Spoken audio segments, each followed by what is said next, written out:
कुछ महीनों पहले नेपाल के रिमोट एरिया में 9000 फीट ऊंचे पहाड़ की चोटी पर ये हॉस्पिटल कुछ ऐसा दिखता था। इतनी दूर रहने की वजह से इस कम्युनिटी में बिजली नहीं है, मतलब स्थानीय डॉक्टर्स अच्छे मेडिकल इक्विपमेंट तक नहीं पहुंच पाते और अक्सर उन्हें सिर्फ टॉर्च और बहुत ही बेसिक टूल्स का इस्तेमाल करके अंधेरे में सर्जरीज और कॉम्प्लेक्स मेडिकल प्रोसीजर्स परफॉर्म करनी पड़ती हैं। बेहतर देखभाल की जरूरत पड़ने पर एक बेहतर मेडिकल फैसिलिटी तक पहुंचने में घंटों लग सकते हैं। इन प्रॉब्लम्स की वजह से कई मौत और मिसकैरेजेस भी हुए हैं। तो हमारे long term partners give power, जिनके साथ हम अपने पिछले 3 फिलैंथ्रोपी वीडियोस में काम कर चुके हैं, उन्होंने डैन और डैरेन को इस समस्या का हल ढूंढने में मदद करने के लिए खोलोग्विन की यात्रा पर चलने को कहा, जहां उनका धूमधाम से स्वागत किया गया पृथ्वी पर सबसे खूबसूरत जगहों में से एक में। पहली सुबह डैरेन की मुलाकात संजय नाम के एक स्थानीय गिव पावर इंजीनियर से हुई, जिसने उसे नीरा के बारे में एक दुखद कहानी सुनाई। उस गांव की एक महिला जिसने ठंड के मौसम में मेडिकल फैसिलिटीज और इक्विपमेंट की कमी के कारण अपने बच्चे को खो दिया था। उसे सबसे करीब के बर्थिंग सेंटर तक बारिश में चल के जाना पड़ता था और क्योंकि बर्थिंग सेंटर दूर था, इसलिए वो सेंटर तक नहीं पहुंच सकी और उसे बच्चे को खोना पड़ा। और सरकारी फंडिंग की कमी के कारण इस अस्पताल को कम से कम 2030 तक बिजली नहीं मिलेगी।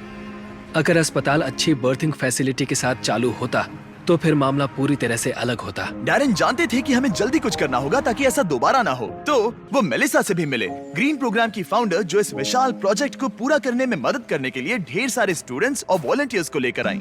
जब मैं छोटी थी, मैं मलेशिया में अपने परिवार से मिलने गई। वहाँ मैंने पहली बार समंदर देखा और समंदर तट से जुड़ी चट्टानों को देखा और तब मुझे पहली बार यह एहसास हुआ कि अगर हमें लोगों को प्रकृति की खूबसूरती दिखाने का मौका मिले तो ऐसा करके हम उनके अंदर ऐसा भाव जगा सकते हैं कि जिनसे वो भी प्रकृति की रक्षा करना चाहे। तो हमने अनिवार्य रूप से दुनिया भर से ऐसे छात्रों को लिया है जो सच में अच्छा प्रभाव डालने की परवाह करते हैं और आने वाली पीढ़ियों का परिचय दुनिया की खूबसूरती के साथ कराने में सक्षम होना ऐसा तरीका है जो वाकई में दुनिया को बेहतर जगह बना सकता है। संजय और मेलिसा से मिलने के बाद डैरेन काम करने के लिए और भी ज्यादा इंस्पायर्ड हो गए थे। हम सोलर पैनल्स और बैटरीज लगा रहे थे ताकि अस्पताल को बिजली मिल सके। साथ ही इस कम्युनिटी की सेवा के लिए हम उन्हें इक्विपमेंट्स दे रहे थे, जिससे एक सेफ और मॉडर्न बर्थिंग सेंटर बन पाए।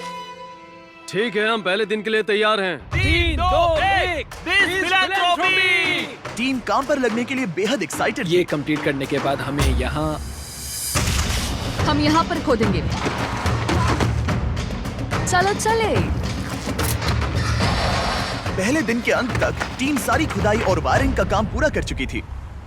मैं ये बयान नहीं कर पा रहा, लेकिन इस गांव के लोगों के बारे में कुछ तो बात है। उनकी प्रामाणिकता, उनके दोस्तानेपन और उनके खुलेपन ने मुझे कुछ ही दिनों में ऐसा एहसास करवाया जैसे मैं उनके परिवार का ही हिस्सा हूँ। जैसे ही हम इस घर की ओर बढ़े, कोई अंदर भागा और उसने आग जलाई और वहाँ से धुआं निकल रहा था। हमें नहीं पता कि क्या हो रहा है, लेकिन वो हमारे लिए चाय बना रहा था। ये अदरक वाली हिमालयन काली चाय है और मैंने अपनी पूरी जिंदगी में इससे बढ़िया चाय कभी नहीं पी। यही यहाँ की संस्कृति है। ये लोग वाकई में बहुत काइंड और वेलकमिंग है और हम जहाँ भी जाए वो हमारा ख्याल रखना चाहते हैं। उन्होंने हमारे लिए अपने घरों के दरवाजे खुले रखे हैं। इन्होंने हमें रहने के लिए एक कमरा दिया ताकि डैन और मैं यहाँ आराम कर सकें। लेकिन कंस्ट्रक्शन शुरू होने के कुछ ही समय बाद डैन बीमार महसूस करने लगे। मुझे बहुत ज्यादा बीमार महसूस हो रहा है, तो मैं पास ही के अस्पताल में चेकअप करवाने जा रहा हूँ। इसका मतलब वो खुद ही एक्सपीरियंस कर पाएंगे कि इलाज करवाने के लिए इतनी दूर जाना कितना मुश्किल होता है। जैसा कि आप देख सकते हैं, यहाँ पर सब कुछ लॉक्ड है और ये कड़वी सच्चाई है। अगर आप आसपास के किसी गांव में गंभीर रूप से बीमार हैं, तो आपको अपने सबसे नजदीकी हेल्प सेंटर पहुंचने के लिए भी 7 घंटों की यात्रा करनी पड़ेगी। खुशकिस्मती से वहाँ पर एक नर्स थी जो उनका चेकअप कर पाई। ये है कारुणा, जो स्थानीय कस्बे खोला गाँव में एक नर्स है। ये मेरी चेकअप करने आई है। लेकिन क्योंकि बिजली नहीं है, इसीलिए वो सिर्फ बेसिक चेकअप ही कर पाई। वो इस नतीजे पर पहुंची कि डैन की तकलीफ है गाटी। हाँ, मुझे गाटी हुआ है, जो एक दुर्लभ नेपाली बीमारी है। दरअसल ये मामूली सर्दी जुकाम है।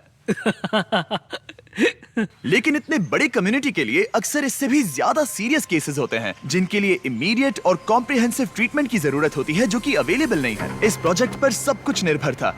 टीम पहले से ही दबाव महसूस कर रही थी, इसलिए जब तक डैन आराम करता, टीम ने काम जारी रखा।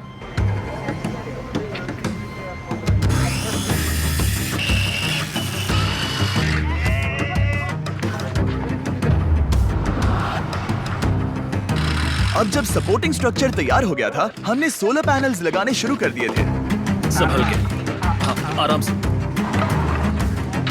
टीम की कड़ी मेहनत के कारण हम स्केड्यूल के आगे थे, तो डैरन ने संजय के बारे में और जानने के लिए समय निकाला। जब मैं ऊपरी हिमालय में काम कर रहा था और उपकरणों की मरम्मत कर रहा था, तो हमें पता चला कि इस गांव में बिल्कुल भी बिजली नहीं है। और जब हम यहाँ पहुँचे तो मैंने देखा कि एक बच्चा सोया था और वहाँ एक लकड़ी के बॉक्स में आग लगाई गई थी।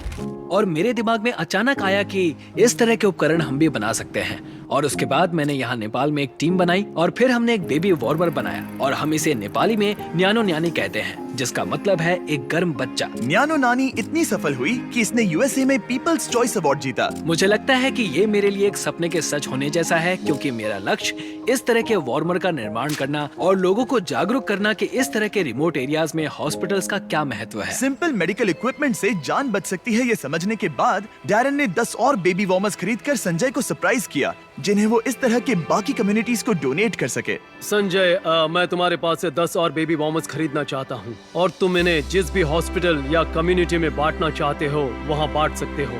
तुम्हारा बहुत बहुत शुक्रिया डैरन, ये मेरे और मेरी टीम के लिए बहुत मायने रखता है। Thank you so much. सिर्फ एक दिन बचा था, हम कंस्ट्रक्शन पूरा करने के बहुत करीब थे और पूरी टीम आखिरी सोलर पैनल पर साइन करने के लिए एक साथ आई।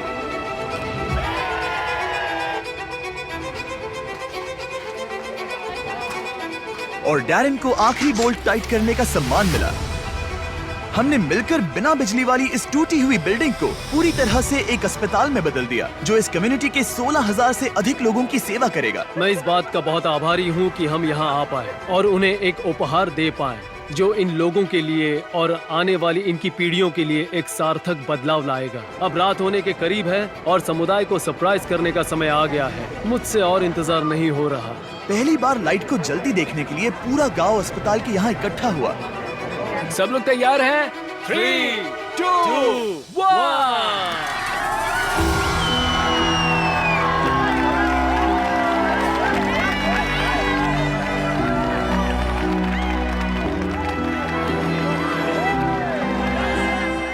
किसी कम्युनिटी में पहली बार रोशनी जलते देखना एक बहुत ही खूबसूरत एहसास है, और इससे इस समुदाय के साथ शेयर करने में मुझे बहुत अच्छा लगा। अगली सुबह संजय ने नीरा को वापस अस्पताल बुलाया ताकि वो उसे अपने बेबी वार्मर्स के साथ सभी नए इक्विपमेंट्स भी दिखा सके। आज उसके अंदर एक उम्मीद जागेगी कि जिस दौर से वो गुजरी, उससे किसी और को कभी गुजरना नहीं पड़ेगा। वो इस बर्थिंग फैसिलिटी के लिए बहुत खुश है। आखिरी सरप्राइज से पहले मैं इस वीडियो के स्पॉन्सर्स को थैंक यू कहना चाहता हूँ।